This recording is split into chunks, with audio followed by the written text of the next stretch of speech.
ये हो रही है आपकी। फ्रेंड्स चलिए आज का सेशन हमारा 121 है।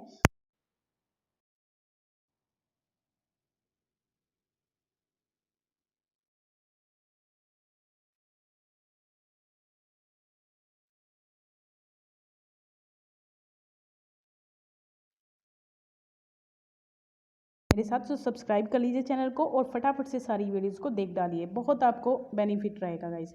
चलिए देख लेते हैं आज के सेशन में क्या खास है हमारे पास।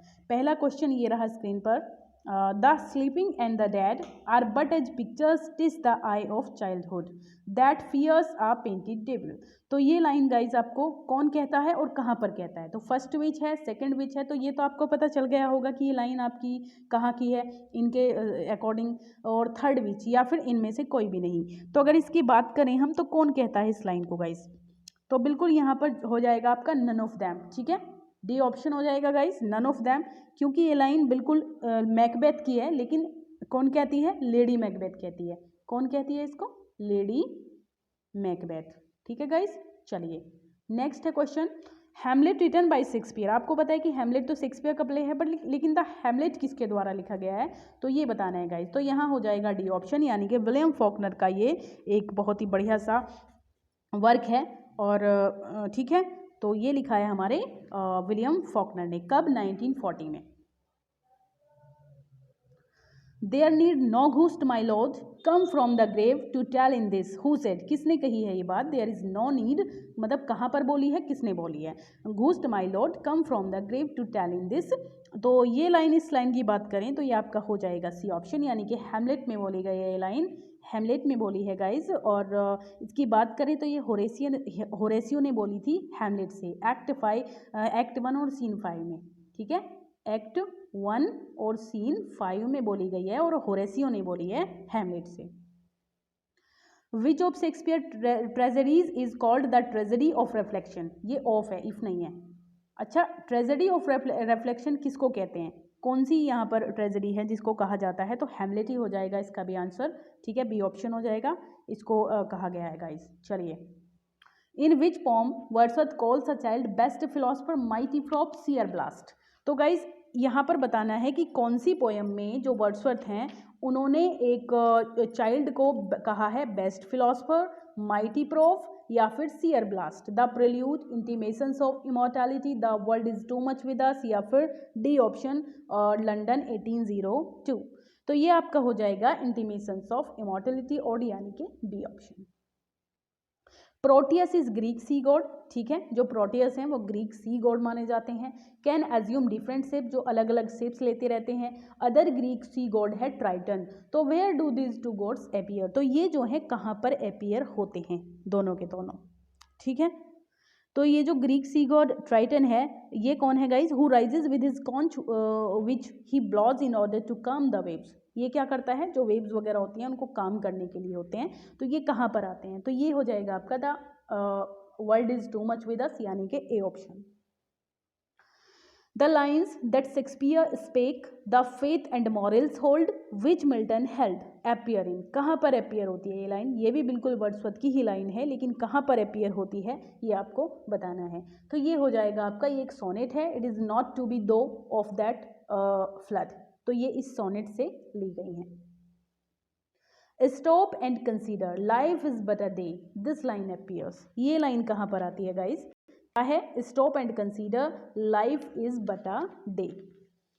तो ये बिल्कुल गाइज जॉन कीट्स की हैं। क्या? ऑड टू ऑटम से है, ऑड टू वेस्ट में तो पीवी शैली की है, एंडेमियन है, स्लीप एंड पोएट्री है। तो यहाँ आपका डी ऑप्शन हो जाएगा, ये लाइन जो है स्लीप एंड पोएट्री से है। Ever let the fancy roam, pleasure never is at home, these lines are from to fancy. ये टू फैंसी नाम की पोएम है जॉन कीट्स की, तो उसी से लिया गया है। लेकिन ये कब आई थी? तो ये आपको बताना है कब आई थी ये पोएम। तो बिल्कुल गाइज इसकी बात करें हम, जॉन कीट्स की ये पोएम की बात करें तो ये आपकी 1819 में मानी जाती है, to fancy, B option. Which sonnet is last of Keats. Keats की सोनेट्स में कौन सी लास्ट मानी जाती है? लास्ट सोनेट कौन सी है उनकी? तो ये हो जाएगा आपका डी ऑप्शन, यानी कि bright star. Guys like share कर दीजिए, क्योंकि समय बिल्कुल नहीं लेती हूँ, बिल्कुल डायरेक्ट आपको क्वेश्चन देती हूँ, बिल्कुल फिजूल टाइम खर्च ही नहीं होता वीडियो के अंदर, तो बिल्कुल आप लाइक शेयर कीजिएगा, ठीक है।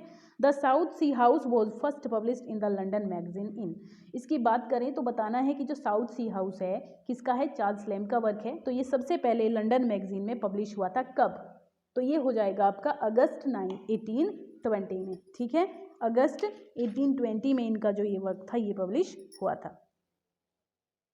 रिकलेक्शन ऑफ क्राइस्ट हॉस्पिटल, ये भी वर्क जो बिल्कुल इसमें यही पूछा गया है, तो बी ऑप्शन पे हम लोग जा सकते हैं।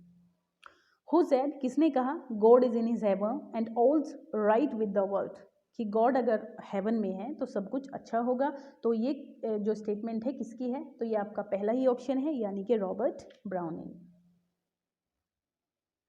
अच्छा, इसमें पूछा है कि name the period of literature, उस लिटरेचर पीरियड का नाम बताइए जिसमें जो विचरले, कॉन्ग्रीव और Dryden developed comedy of manners, इन लोगों ने कॉमेडी ऑफ मैनर्स को डेवलप किया है, तो कौन से इरा में किया है ये काम, ये बताना है आपको। तो ये बिल्कुल आपका हो जाएगा गाइस ऑप्शन डी, यानी कि रेस्टोरेशन पीरियड की बात करेंगे, ठीक है, D option. Name the period, अच्छा ये तो हो ही गया, ये तो इसी पे तो थे हम, सॉरी गाइज मैंने पिछले वाले पे लगा दिया निशान, लेकिन ये इस क्वेश्चन पे थे हम। Who is the most notable figure in the Oxford movement originated in 1833, अच्छा 1833 में जो ऑक्सफोर्ड मूवमेंट ओरिजिनेट हुआ था, तो उसमें मोस्ट नोटेबल फिगर कौन थे, केबल, न्यूमैन, फ्रायड या फिर ऑल ऑफ दीज, तो बिल्कुल इसमें बी ऑप्शन हो जाएगा, यानी कि न्यूमैन, ठीक है। What did the Pre-Raphaelite aim at, जो प्री रेफेलाइट ब्रदरहुड था, आपको पता है 1848 की बात है, तो इसमें जो पूछा जा रहा है कि इसका एम क्या था, showing interest in medievalism, pictorial realism with symbolic overtones, union of the flesh and the spirit, तो यहाँ बात हो रही है जो 1848 में जो ब्रिटिश जो पेंटर्स थे, है ना, उन लोगों का ये ग्रुप था, तो इसमें बात हो रही है, तो इसमें पिक्टोरियल रियलिज्म, तो यहाँ जो हो जाएगा वो डी ऑप्शन हो जाएगा, यानी कि सारी ही चीज़ें हैं गाइस, जो इंटरेस्ट था मेडिवलिज्म में वो भी था इसके अंदर, पिक्टोरियल रियलिज्म और सिंबॉलिक ओवरटोन्स भी थी, और union of the flash spirit भी यहाँ पे मानी जाएगी।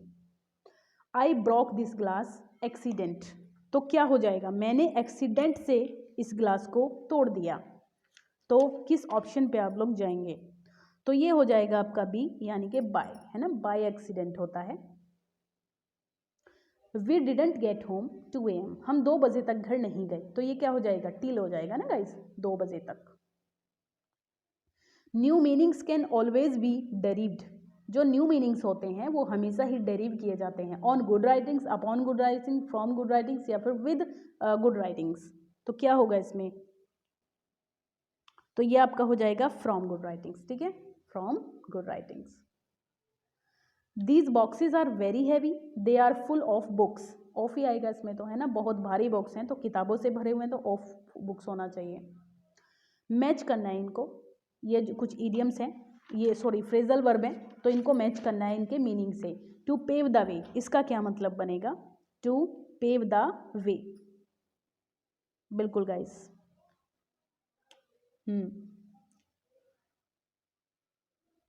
टू पेव द वे होता है टू फैसिलिटेट, ठीक है, टू फैसिलिटेट, यानी कि इस पे जाएंगे हम लोग।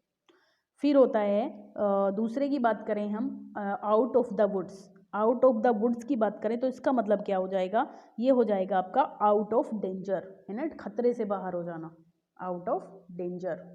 फिर है to pick to pieces, to pick to pieces, तो इसका मतलब हो जाता है टू एनालाइज क्रिटिकली, मतलब टुकड़ों में तोड़ देना, तो to criticise critically, analyse critically, in the nick of the time at the right moment, ठीक है, ये इनकी मीनिंग होती है।